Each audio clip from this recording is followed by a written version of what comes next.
Well, hey there, and welcome to Legally Blissed Conversations, and a really warm welcome to my friend Jenn Deal. My name is Susie Hickson, and I'm a trademark attorney and the founder of the Legally Blissed community. After having practiced law for about 20 years in both big law and now with my own boutique practice, I've worked with a lot of women lawyers, and I have many women lawyer friends. I've learned that while women lawyers are incredible advocates for others, they seem to not always be great self-advocates. Hence, Legally Blissed was developed to give women lawyers a platform to network and collaborate and support each other and ultimately become more fierce and powerful advocates, not just for others, but for themselves and each other. And today, I'm so thrilled to welcome Jenn to discuss her unique journey as a woman lawyer. Jenn is a life coach specializing in assisting high-achieving women who may feel unfulfilled at work, stuck, and just completely unfulfilled despite their success. She provides support for those battling perfectionism, people-pleasing, and procrastination, and feelings of overwhelm. Her coaching aims to foster empowerment, diminish stress, challenge limiting beliefs, and enable her clients to accomplish great things while living for themselves. Jenn guides women to make self-assured decisions, manage their time effectively, establish boundaries, enjoy their work, and improve relationships. And on top of all of this, she's also an experienced trademark lawyer with substantial expertise in complex trademark and trade dress infringement, false advertising, and unfair competition litigation. Wow. Jenn, thank you so much for being here. I'm so happy to get to hang out with you. Let's learn about your story. Yeah, thanks so much for having me. I'm excited to be here. Yeah, so I'm excited for you to be here. So let's start from the beginning. Well, kind of the beginning. I would love to. we won't go all the way to Not all the way back. Okay. Let's go back to when Jenn decided to go to law school. What made you decide to do that? You know, I was one of those kids who was a complete contrarian. I would argue just to argue. And so, of course, people, as they do with little kids who are annoying in that respect, constantly told me I should be a lawyer. And so, of course, I decided that I was not going to be a lawyer and that I was not interested in it at all. Well, obviously, as a contrarian child, right? I know, right? That was the only answer. Yeah. But I went to college at a small public school in South Georgia, and I was really interested in doing research and writing in academia in the criminal justice space. And my junior year, I had a class that was focused completely on criminal law, and I just absolutely loved it, and it changed my perspective. And I decided to go to law school from there, not really with any desire to be a criminal lawyer, but I just loved the subject matter so much. I found it really interesting. And so it was that one class and that one professor who really changed everything for me. Interesting. So was law school everything you expected it to be, or what was your experience like? I actually loved law school. I am one of the few probably, but I really loved it. I had no idea what to expect going in. Which could be better, right? I know. I think it is. I hadn't seen, what was the paper chase? I hadn't seen any of that. I didn't have any lawyers in my family. So I had no expectations other than I liked school. I'm pretty good at it. I want to keep learning stuff. Yeah, exactly. And so I really enjoyed the experience. I mean, of course it was hard, right? You're learning things in a way that you've never learned them before.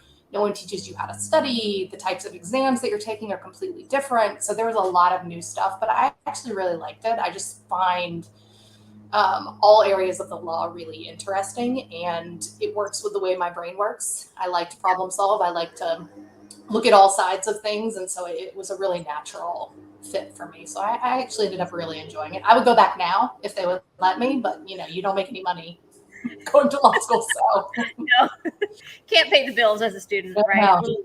Little difficult. So when you were in law school, was criminal law your favorite class, or did you learn something new that you completely loved? It's funny that you say that. Every time I think about my criminal law class, I really did enjoy it, but it was also my first experience where I left the class and people were talking about the exam, and I always tried to avoid that because it never results in something good. And someone mentioned something and I was like, nope, I definitely did not put that on the exam, called my mom, decided I was going to fail out of law school. I actually ended up doing really well in the class, which is a story for another day. I love that class. My favorite classes were actually trademark law and evidence. I really loved evidence. Yeah. I thought it was a lot of fun. And fortunately, because it's something that, as a litigator, I use quite often. Actually use, right? And, there are a lot of courses in law school that are, it's not super practical. So you love trademark law. And it sounds like you kind of got to get into that area. Did you get into that area pretty quickly out of law school? I did. So it's interesting. My property professor, the reason I actually took trademark law was because of my property professor. I absolutely loved her, and she actually used to be an associate at the firm that I ended up at. And so I heard about the firm and really liked her. And the way it worked when I summered at my big law firm was that you got your offer in a specific group. So I went in with the goal of getting a trademark spot, and fortunately was able to get one. And so it all worked out really nicely for me. Yeah. So how was your first few years out of law school? That's such a blur. I clerked for a federal judge in the Northern District of Georgia for 2 years. And honestly, that was harder to me than the first couple of years of big law because, I think there are probably some judges out there who are really hands-on. Mine was not. He was wonderful. I loved him. I loved the experience, but I also was writing orders on summary judgment motions without a ton of guidance. And so I actually worked more, I think, in my first 2 years clerking than I did in my first couple of years in big law. That says a lot. I know. It was an interesting experience. And that was not, a lot of that was just on me, not knowing what I was doing. All of the perfectionism, all of that stuff was already coming up really early in my career. And so I spent a lot of time, probably more than I needed to, doing that kind of work. But it was an invaluable experience. Yeah, and we'll talk about that perfectionism because it's probably helping with what your current career is. So how long did you practice in big law? How long were you at the firm? So I was there for almost 11 years. I left the partnership there after about 3 years, almost a year ago. So you made partner there. So this is interesting because that move out of partnership had to have been, well, I'm going to say probably a harder, more kind of impactful decision than an associate leaving.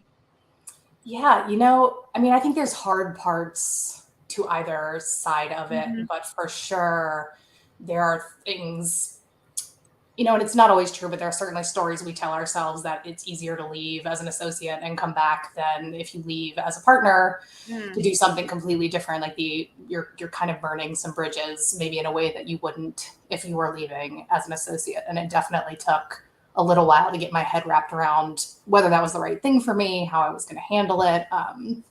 Ultimately very happy with the decision that I made for me.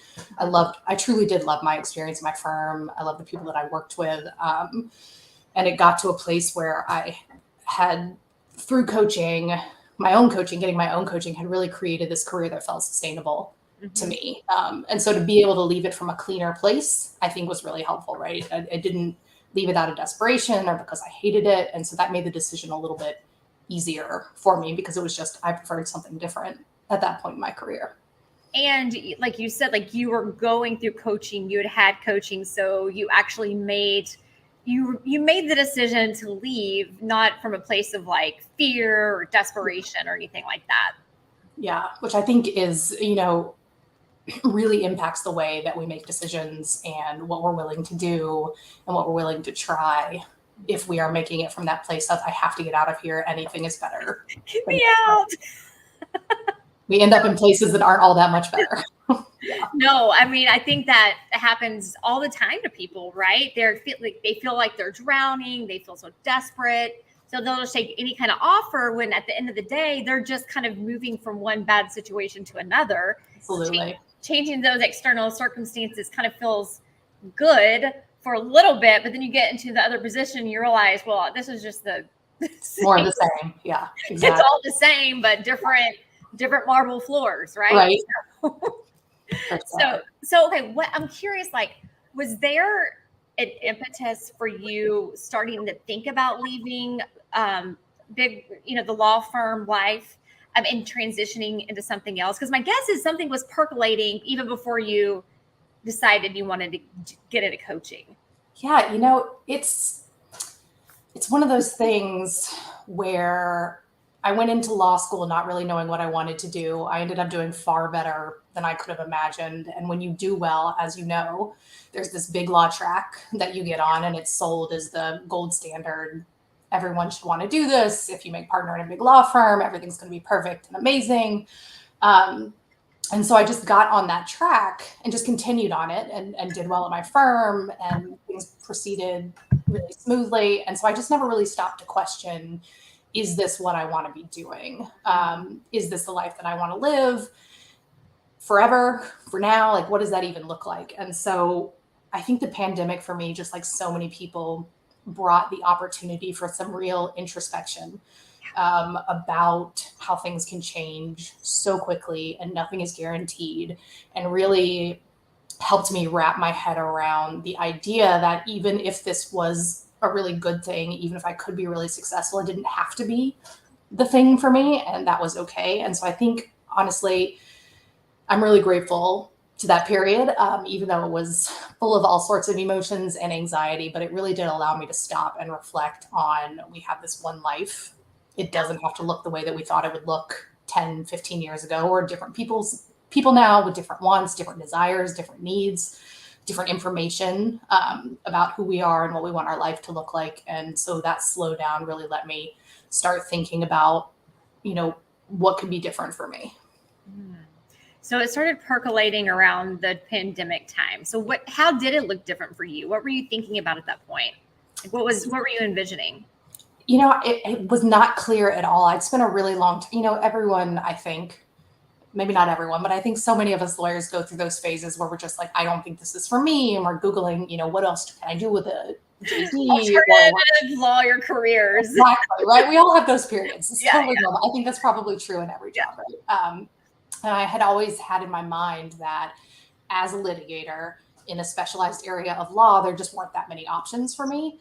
And so the thing that really helps me was starting to just think outside of that. Like, if I was forced to leave this for some reason, of course I would figure out what I was going to do next. Like, what would that look like for me? And my initial thought was the most enjoyable part of my career has always been mentoring and coaching junior associates. I loved being part of the summer program. I loved helping our associates navigate everything from substantive law to how do we talk to partners to, work-life balance sort of issues.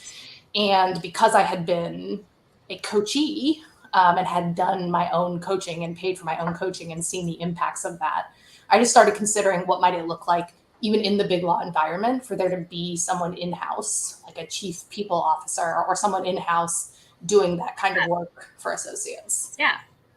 Okay, so did you consider proposing anything like that to the firm?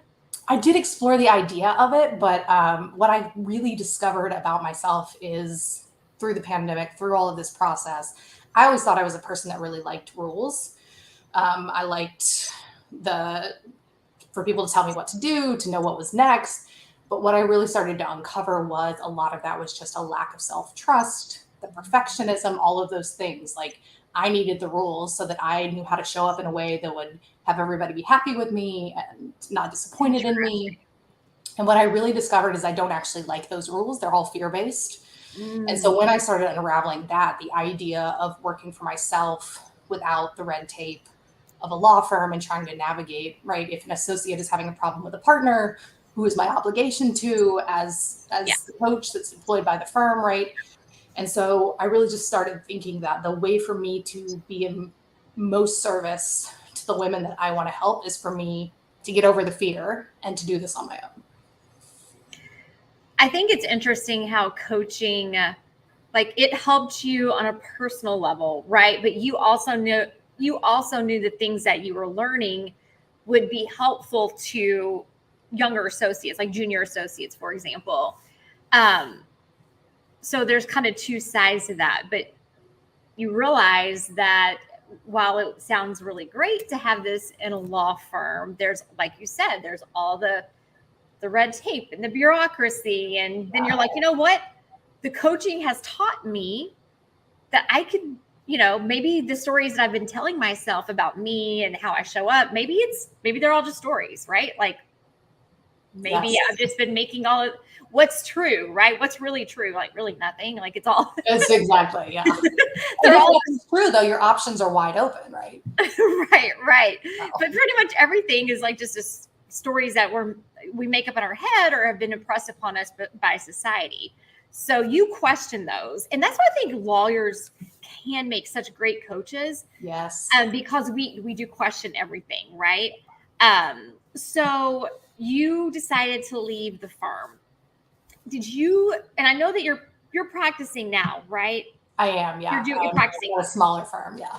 Okay, so when you left, did you continue practicing law in any capacity, or did you go more straight into coaching? Yeah, so I had an opportunity arise in part because I was willing to put myself out there before I even knew that I wanted to leave or what that would look like. I had an opportunity arise where a former colleague of mine was at a smaller firm and they were looking for someone to do the pieces of trademark work that I really like. The Enforcement work. Yeah, the pre-litigation enforcement work, which I think if I had not put myself out there, she probably wouldn't have thought to even contact me to see if I was interested. And so when she did, the opportunity to do both was really appealing to me because I really do like being a lawyer. I really liked being a lawyer in big law. And so being able to do both and get to have that multifaceted side of myself, at least for now, who knows what I'll do in the future. Right. But to have that for now allowed me to, and is allowing me to work on the business side of things, but still not only do work that I love, but in a way that feels safer and more secure than just ditching lawyering altogether and going all in on entrepreneurship. So we're still a little risk adverse here. It's different, right? Like having your own business and wearing an entrepreneurial hat is very different than being a lawyer. But I love that you're able to do both. You're able to balance both. So tell me a little bit about what your coaching practice looks like kind of in its current form and who your kind of ideal client is and how you work with her or him. Yeah, so I work with women, mostly women lawyers. I'm open to working with all high achieving women because I think our brain works largely the same. But given my background, there are things about lawyering that are unique to us, right? We live in a bubble where there are certain ideas that we all have collectively decided are true that just don't impact other industries. There are also some realities that we face in our practices that maybe you don't face in other areas. And so I love working with women lawyers or women in the legal industry. And right now I do it one-on-one, which I think is really lovely to have these deep, intimate conversations, in part because I think that practicing can sometimes feel really lonely. Even if you have a really good community of women, which I think is invaluable, there are things that we feel like we can't share with other people, or there are things where we feel like we are the only one, and that's very rarely the case. So I love the one-on-one deep work with women that gives them a space that's totally judgment-free to say what they are thinking, to say what they are feeling, and to really unravel and change that. And so right now for me, it's mostly women lawyers, one-on-one once a week, working through all of those issues that you mentioned in the beginning. So let's talk about them. Let's talk about perfectionism, because this is something that you struggled with, and you might not really have realized it until you were connecting the dots, looking backwards, and maybe realized how some of it actually held you back. I'm curious about how you kind of tie in your own experience with that to how you work with your clients. Yeah, so I think that perfectionism, it makes perfect sense that we feel this need to be perfect. It's a protection mechanism that is ultimately completely flawed, right? There is no version of perfect that we all agree on. There is no version of perfect that is going to protect us from other people having negative thoughts about us, that's going to protect us from having negative thoughts about ourselves. But we tend to use it because we think that if I can just show up in exactly the right way, do exactly the right things, then everyone will love me and I can be nice to myself. And unfortunately, what I think it ends up doing for us, not only does it just feel awful to strive for that all of the time, I think it keeps us from, one, being present now, right? Because we're always looking to that next thing that's going to make us better. But it's just this impossible standard. And the way I see it happening is we hold ourselves to this impossible standard. We never meet it, or we do meet it, and then we just change the standard, right? We raise the bar so that it is even higher, because we think that if we feel bad or if we make a mistake, then we're not obtaining whatever it is.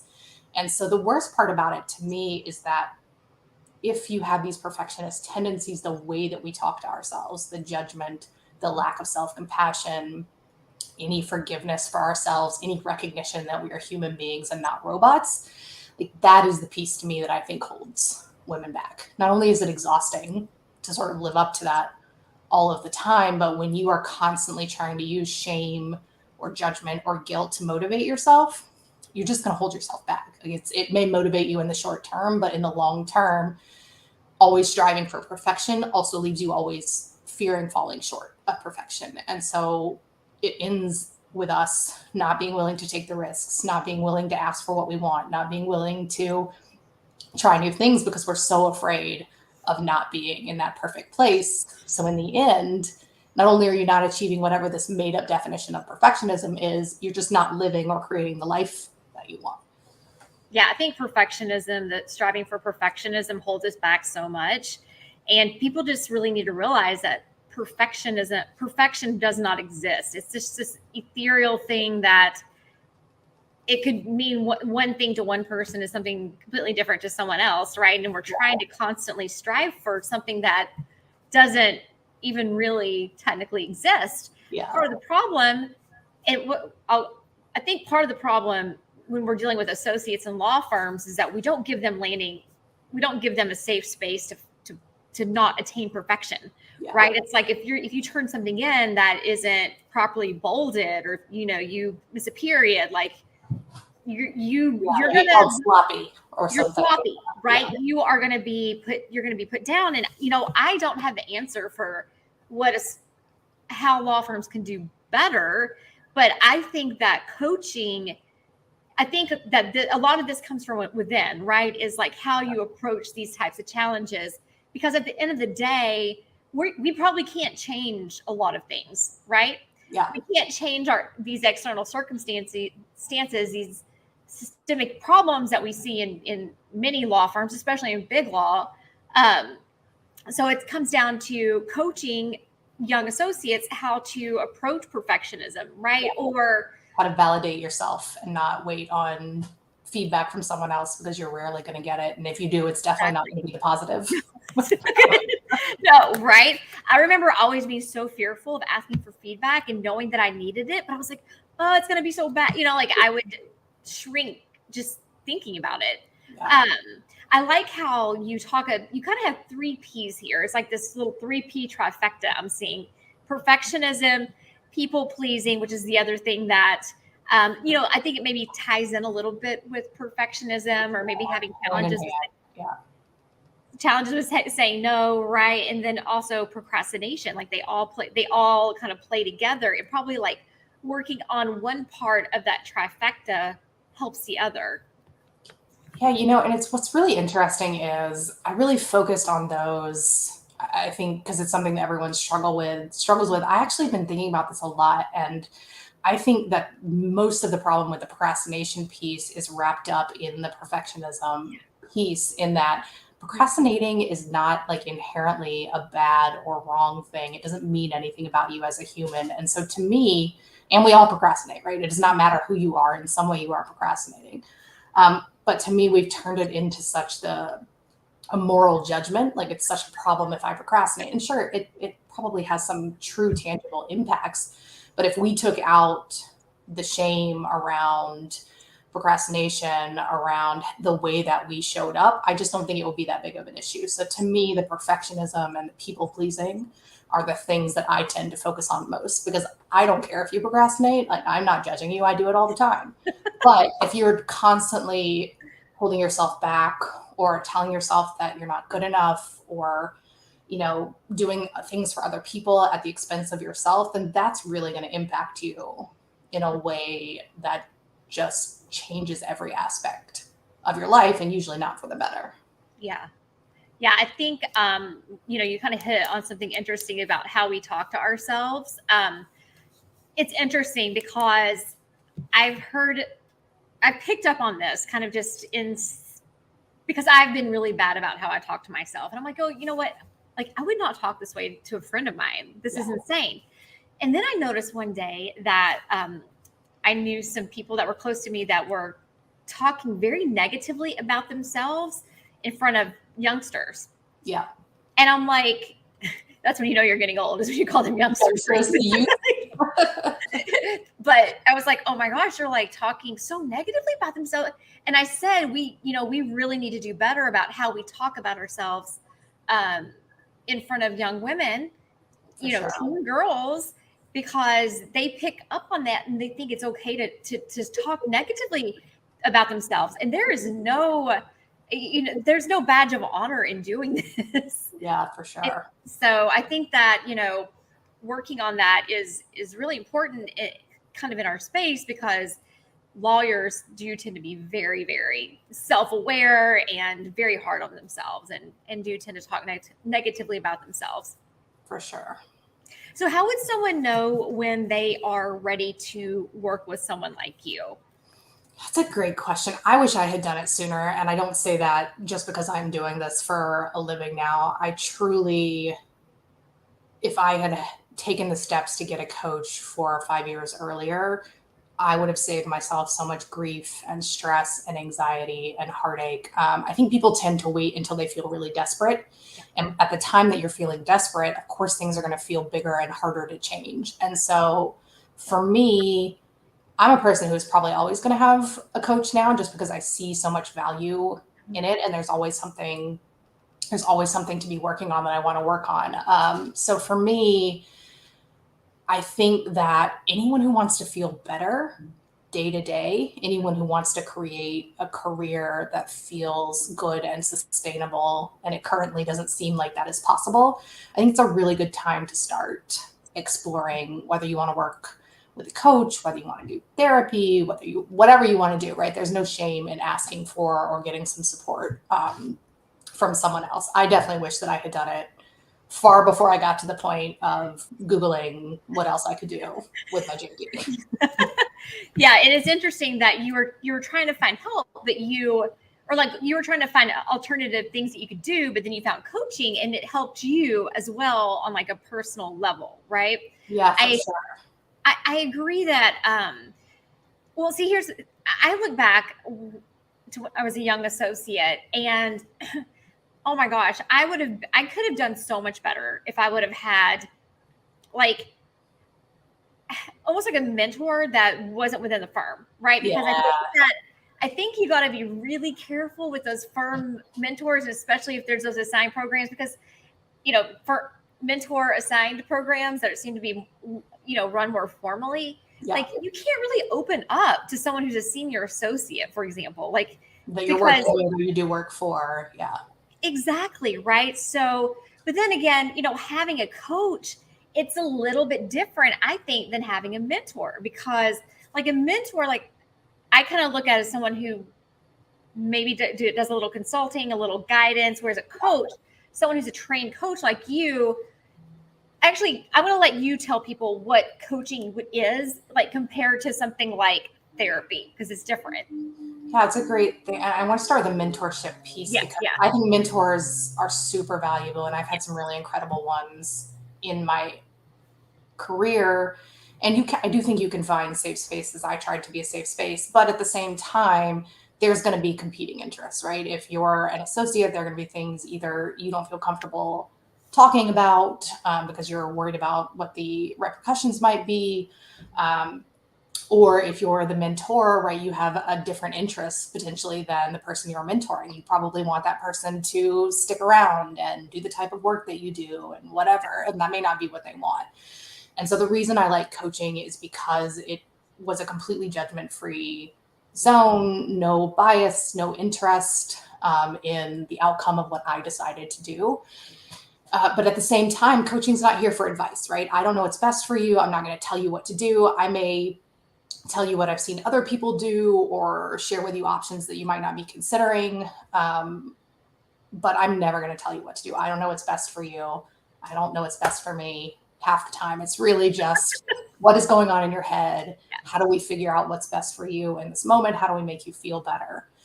And then therapy, I think it's such a hard thing to sum up. I've done both. I'm a huge advocate for both. I have generalized anxiety disorder, and I also experience depression. And when I'm operating below my minimum baseline, I'm always going to choose therapy in addition to coaching. To me, it works really well together.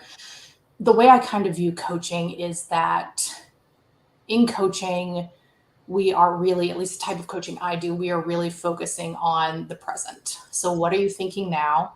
How's that making you feel? How is that causing you to show up in the world? And what are your goals? What do you want to change? And what are the tangible things that you need to do to bridge that gap in between those two places? But I think everyone's experience with everything is going to be completely different. To me, I say try it all.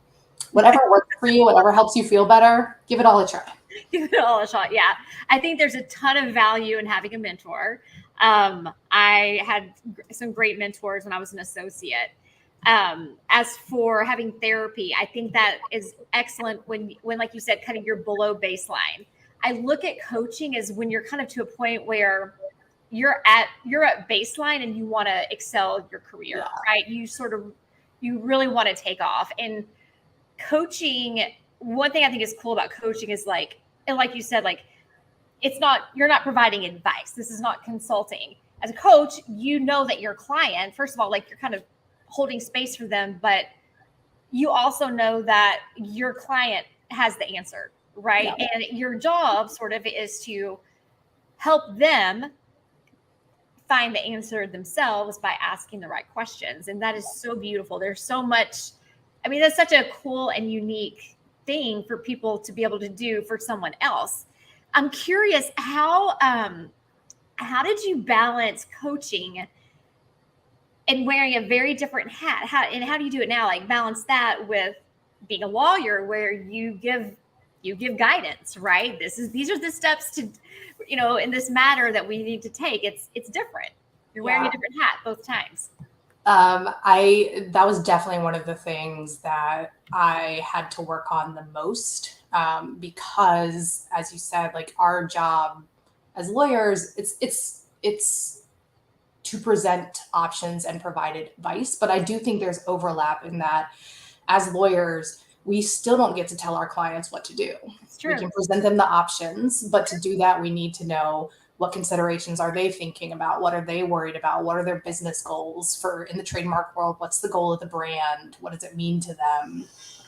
Where do they want to go with it? What does the future look like? So I do think there's some overlap there.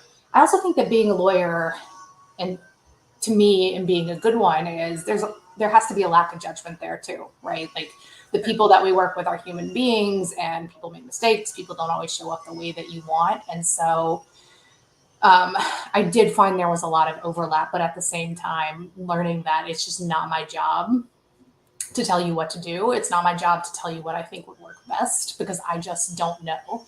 And I think a lot of that comes from doing this work yourself. From being coached, you start to see, okay, I actually don't need someone else to tell me what to do. I do know what to do. I can trust myself to do it. And what I have found is that coming to those conclusions on my own, instead of someone else telling me what to do, makes me make better choices, makes it feel better, and builds that trust that I need in order to continue making decisions like that for myself. I love that. So let me ask, what does the next year or two look like for you with your law practice and your coaching practice?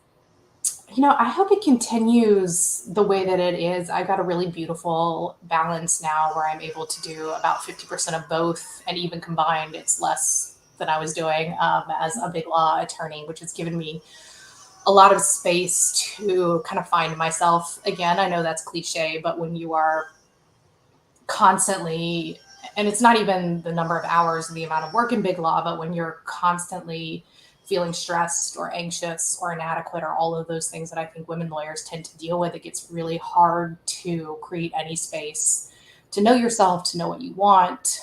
So for me, I think it's continuing to work with women one-on-one, hoping to do more